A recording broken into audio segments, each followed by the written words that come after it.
Messieurs, dames, bonjour, bonsoir et bienvenue pour une nouvelle présentation de coffret de la Japanimation. Ce matin, vous avez pu profiter d'une belle vidéo sur les coffrets de la série télé Your Lie in April.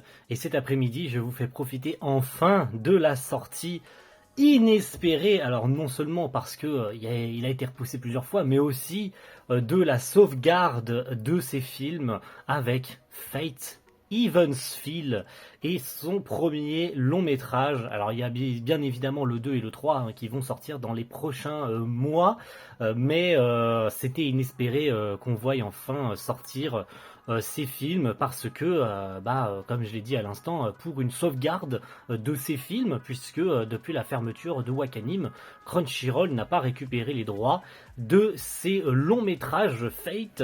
Donc Evansville, qui est, de ce que j'ai cru comprendre, parce que je n'ai pas joué au visual novel, même si j'ai vu toutes les séries Fate, 2006, UBW et ces 3 longs métrages que j'ai bien sûr tous vus. Alors, plus le deuxième et le troisième que ce premier, dont je retiens très peu de souvenirs, mais ce sera l'occasion avec la sortie du 2 et 3 de me faire un marathon et de revoir les 3 films tous en une seule fois. Voilà, tout simplement, je cherchais le bon terme, mais tous à la volée. Mais enfin une sortie Blu-ray chez All The Anime. Et donc, qu'est-ce qu'il nous propose aujourd'hui? Alors, un coffret dit collector avec d'un côté le petit logo The Movie tout en noir mat. Ça, c'est vraiment très joli, un noir qui reflète la lumière avec Fate Evansville Presage Flower. Donc, le premier long métrage sorti en 2017. Et à l'arrière, on a un incroyable visuel avec les persos principaux. On voit, alors on voit pas Saber. Par contre, on voit bien l'épée de Saber. On voit bien évidemment Shiro, on voit Shinji, on voit Sakura et on voit Rin sous la neige avec derrière. Alors derrière, je sais pas ce que c'est. C'est peut-être l'un des. Alors on voit la lance de Lancer. On voit peut-être l'épée de Assassin. Et encore, je suis pas sûr qu'il s'agit d'Assassin. Et puis le bâton, je ne sais plus ce que ça pourrait être. Mais c'est peut-être Caster, non? Je ne sais plus si c'est Caster. Je ne sais plus, j'aimerais pas vous dire de bêtises. En tout cas, ça n'a pas trop d'importance.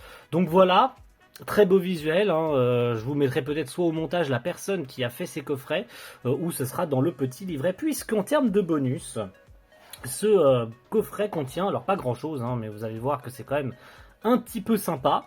Donc, hop, je garde ça de côté pour après. Le petit boîtier Scanavo. Ça, je l'ai dit déjà ce matin avec Your Lie in April, et ça fait plusieurs coffrets, et ça a l'air d'être définitif du côté de chez All The Anime. On a arrêté le boîtier Amarei. Merci mon Dieu, parce que ça faisait longtemps que Vic faisait remonter cette info et cette demande auprès d'All The Anime d'arrêter l'Amarei, parce que c'était pas bien quoi. Je veux dire, en 2024, on a ces boîtiers Scanavo qui permettent d'avoir d'incroyables visuels full comme ceci, et c'est beau. Le Scanavo est le meilleur compromis pour avoir de superbes visuels comme on en a ici, avec tous les personnages entiers. Et c'est superbe, les visuels sont superbes, il n'y a rien à dire, regardez à l'arrière. C'est vraiment magnifique. Et ça représente parfaitement cette trilogie de long métrage Evansville. Franchement, merci beaucoup à All The Anime d'avoir pris toutes ces remarques et d'enfin avoir fait des boîtiers Scanavo avec des superbes visuels. Pas de cartes à l'intérieur, je vais vous montrer les bonus juste après avec le petit flyer. À l'intérieur, on a une jaquette réversible avec, vous voyez, Sakura ici. Et on a, alors ça c'est mon petit regret, c'est toujours le cas. Je sais pas pourquoi ils continuent à faire ça. C'est vraiment là, faudrait arrêter. Très sincèrement, faudrait arrêter. Nous avons, alors c'est un combo. J'ai dit un collector, mais il s'agit d'un combo Blu-ray et DVD. Faut arrêter le DVD. Ça fait des mois, pour pas dire années, qu'on le dit. Faut arrêter le putain de DVD. Je vous entends, j'en entends certains déjà hurler dans les oreilles. Oui, on n'a pas tous des lecteurs Blu-ray, on n'est pas tous riches comme toi, espèce de Richard et tout. Déjà, je suis pas riche, je gagne bien ma vie. De 1 et de 2, putain, on est en 2024, les lecteurs Blu-ray, ça ne vaut plus grand-chose. On est à l'ère du 4K, voire bientôt même du 8K avec le Dolby Vision, Dolby Atmos. Me dites pas que vous pouvez pas aller dans un magasin même d'occasion à vous acheter un lecteur Blu-ray à 10 balles. Je veux dire, il n'y a aucune excuse en 2024, même pour les personnes les moins aisées, d'avoir un putain putain de lecteur Blu-ray, ça ne vaut plus autant qu'à l'époque. Vous pouvez très largement vous fournir du Blu-ray et ce sera à des années-lumière du DVD qui lui propose une qualité entre le 480p, c'est-à-dire la non HD, et la HD en 720p. C'est criminel de regarder ces films en DVD, les gars. Ce n'est même pas... Enfin, criminel, c'est même pas le mot, c'est faut vous mettre en prison si vous regardez ces films en DVD. Je suis désolé, hein. Là, pour le coup, ne m'adressez pas la parole, hein. Sincèrement, si vous regardez ces films en DVD, j'en faisais partie il y a une époque, mais j'ai vu la lumière. Maintenant, je regarde même certains films puisque j'ai le matériel pour et les regarder en 4K. Donc, ça prend du temps de se procurer ce genre de matériel, mais je veux dire, en faisant un peu d'effort et en mettant un peu de côté, et je vous le dis, les lecteurs Blu-ray, ça ne vaut plus grand-chose aujourd'hui. Vous pouvez très largement aller en chercher un pour pas grand-chose. Donc, arrêtons le DVD. Le DVD est en train de mourir semaine après semaine, mois après mois. Donc, faut arrêter ça. Et donc, le petit visuel derrière, je vous avais dit que c'était une jaquette réversible avec l'incroyable. Ça, c'est la première affiche qui avait été diffusée à l'époque, je crois, avec Sakura qui tient un petit bouquet de fleurs. Donc, quoi de plus beau, en plus de ces visuels-là qui sont tout bonnement magnifiques, tous autant qu'ils sont. Donc je n'ai rien de plus à ajouter, hein. Franchement c'est magnifique, au-delà du DVD, parce qu'en plus le DVD nous prive d'un bonus, parce que s'ils n'avaient pas mis de DVD, ils avaient mis que le Blu-ray dedans, ils auraient pu nous faire des cartes, parce que oui, en termes de bonus, ce Blu-ray ne comporte, hop je le garde de côté ça pour après, que des vidéos promotionnelles japonaises, donc des bandes annonces promotionnelles pour la télé et pour la diffusion internet et les cinémas, et un petit livret de 32 pages. Et là pour le coup c'est vrai quand même que le livret de 32 pages est sacrément cool. En plus d'être super rigide et super beau, hein, on va pas se mytho, il est quand même, bon en termes de visuel, ça casse pas trois pattes à un canard, mais je veux dire il est bien rigide, 32 pages, mais 32 pages avec que de l'interview à l'intérieur. C'est énorme, que de l'interview du réalisateur, du character design, du metteur en scène, regard croisé, réalisateur storyboard, regard croisé, créateur original, puisque vous savez que Fate est un visual novel, et avec le character designer original des jeux Fate, de Tsukihime, de Maoyo, pour ceux qui connaissent Maoyo et qui devraient sortir d'ici les prochaines années du côté du Ufotable, hein, bien sûr, Ufotable, hein, j'ai oublié de le préciser, mais c'est un film du Ufotable, bien évidemment, c'est pour ça que je disais que c'était criminel de regarder ça en DVD, donc que de l'interview, ça c'est génial les gars.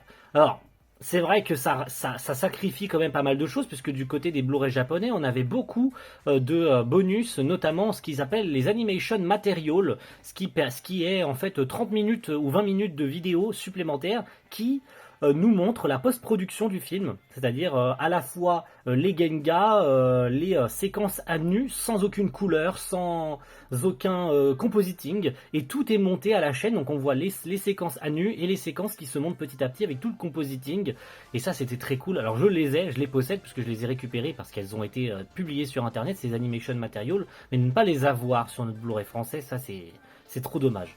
Donc voilà, je vous ai fait un petit tour rapide, vous avez vu les character design, de toute façon c'est que de l'interview, donc je vous arrête pas sur une page en particulier, je vous inviterai à vous les regarder quand ça vous sera possible, quand vous pourrez vous acquérir ce coffret Blu-ray. Les 3 films sont d'ailleurs à 45 € chacun. Alors un peu moins pour ceux qui les ont pris en précommande parce qu'ils sont moins chers, mais ça reste quand même dans la moyenne de ce que fait All the Anime en termes de Blu-ray pour les films. Donc on a tout le staff, tout le casting japonais, puisqu'il n'y a pas de VF. Voilà, ça c'est aussi un truc qui fâche. Il n'y a pas de VF sur ces films Evansville. Ça en a fâché plus d'un. C'est-à-dire que sur internet on a vu pas de VF, pas d'achat. Ces films ne sont qu'à but de conservation, tout comme Your Lie in April.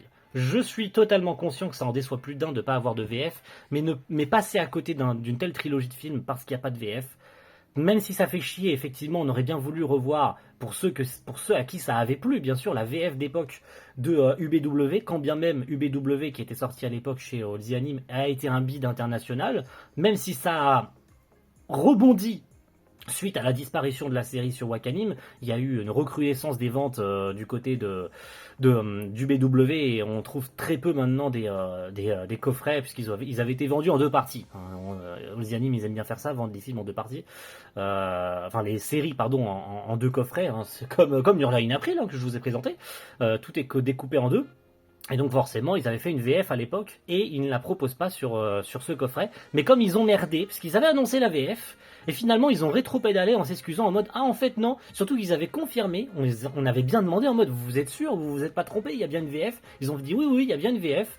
2 heures après, ils rétro-pédalent avec un message en disant « Ah en fait, on s'est trompé, on est désolé, il n'y aura pas de VF et tout. » Et la raison c'est que ça aurait coûté trop cher de faire une VF et ça aurait surtout fait augmenter le prix du coffret parce que oui, ils auraient dû faire répercuter le prix que ça leur aurait coûté, je vais y arriver, pour faire la VF sur le tarif du coffret. Donc on n'aurait peut-être pas eu un coffret à 45 €, on aurait peut-être eu un coffret à 50 ou 55 €. Voilà, une dizaine d'euros de plus. Alors il y en a qui auraient dit, et je le conçois totalement, que là, maintenant, tout de suite, avec du recul, il y en a qui auraient dit bah c'est pas grave, je veux dire, tant qu'il y aura la VF, tant qu'il y a la VF dedans, j'aurais mis 10 € de plus. Effectivement, je pense pareil, que peu importe le prix du coffret, je pense que je l'aurais pris de toute manière, rien que pour avoir ce master entre mes mains et pouvoir le revoir quand je veux, où je veux, ne plus avoir de vieux trucs qui circulent sur internet, etc.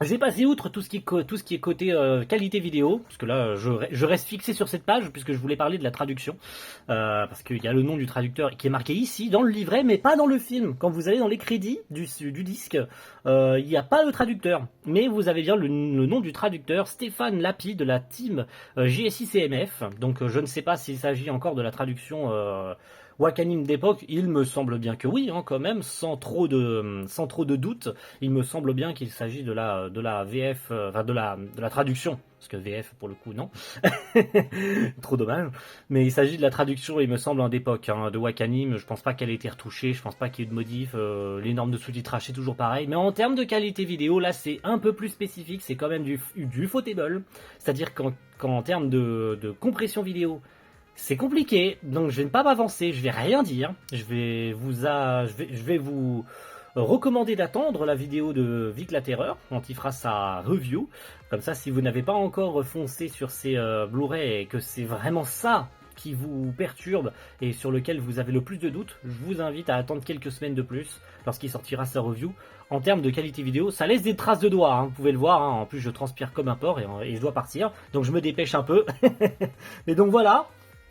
C'est quand même sympa pour avoir revu une des scènes phares de ce premier long métrage, c'est-à-dire la course-poursuite entre, alors je sais pas si c'est Caster ou Assassin, et Lancer, hein, c'est une des scènes les plus marquantes de ce premier long métrage.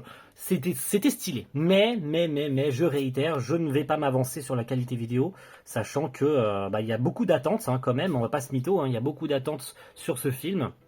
Et donc j'ai pas envie du tout, mais alors pas du tout, de vous dire effectivement la qualité vidéo est bonne, alors que je n'ai ni le matériel, ni l'expérience, ni par le fait que je ne travaille pas du tout dans le métier de l'audiovisuel. Donc vous mentir en vous disant c'est de la bonne qualité, alors que derrière t'as Vic qui va arriver avec sa review et qui va dire waouh, ils se sont plantés là, All the Anime, ils ont fait n'importe quoi au niveau de la qualité vidéo, c'est n'importe quoi. Ça rendrait caduque ma vidéo et je passerais pour un con. Donc, et je l'ai peut-être déjà dit sur la vidéo de Your Lie in April d'ailleurs, peut-être, je me répète, mais c'est jamais trop nécessaire de le redire, que je ne suis pas un travailleur de l'audiovisuel, donc ça me ferait passer pour un énorme menteur, donc je vous invite à aller voir la vidéo de Vic quand il la sortira. En tout cas, c'est tout pour moi, merci beaucoup, et on se donne rendez-vous très prochainement pour la vidéo du coffret de Danmachi saison 3, parce que je me rends, alors je tourne la veille de ma visite à Japan Expo, donc je me prendrai le coffret de Danmachi saison 3 à Japan Expo en avant-première chez Anime Store, et donc ce sera l'occasion pour moi de voir non seulement le dernier Blu-ray de Black Box, mais aussi de voir d'avoir une comparaison, puisque j'aurai une comparaison à faire avec le Blu-ray de Funimation. Non, c'est pas Funimation, j'ai oublié. Mais j'ai le Blu-ray anglais. Je possède le Blu-ray anglais de la saison 3, donc ça sera l'occasion de comparer les deux éditions. A plus tout le monde. Ciao, bye.